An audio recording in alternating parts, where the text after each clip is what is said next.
And speaking of East Africa, in the region, Rwanda and Ethiopia lead the way in women's representation in positions of leadership. While their neighbours have made strides in closing the gender gap, it is still a man's world. Sarah Kimani has those details. No, this is the ship.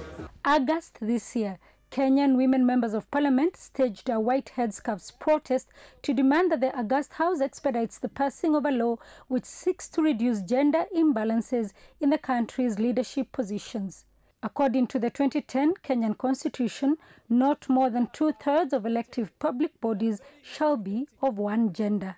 We come in peace to let this House and the nation know that it is 8 years and we are asking, requesting humbly that legislative proposal be considered and passed on this floor. President Uhuru Kenyatta's current 21-member cabinet has only 6 women. The situation is different in Rwanda and Ethiopia, where President Paul Kagame and Prime Minister Dr. Abiy Mohamed's cabinets are made up of 50% women. In Rwanda, women make up 61% of members of parliament. According to the 2017 Global Gender Report produced by the World Economic Forum, Rwanda is the only African country ranked top 10 among countries that have closed the gender gap.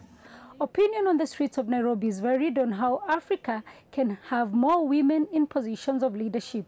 Some strongly feel, however, that big strides have been made in making the continent more equal. I think the problem is that their capability is still doubted, but I think it is not true, because if you go to the class at every level, you find women doing well. Not enlightened.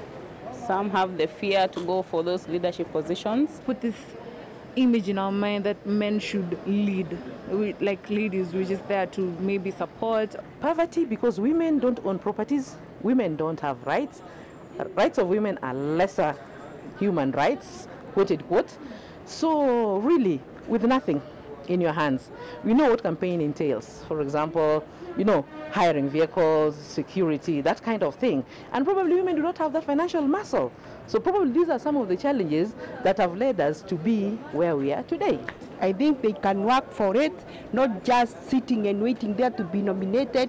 An increase in the number of women members of parliament or in leadership positions has helped some African countries come up with more gender-sensitive policies. But the battle is far from won. Sarah Kimani, SABC News, Kenya.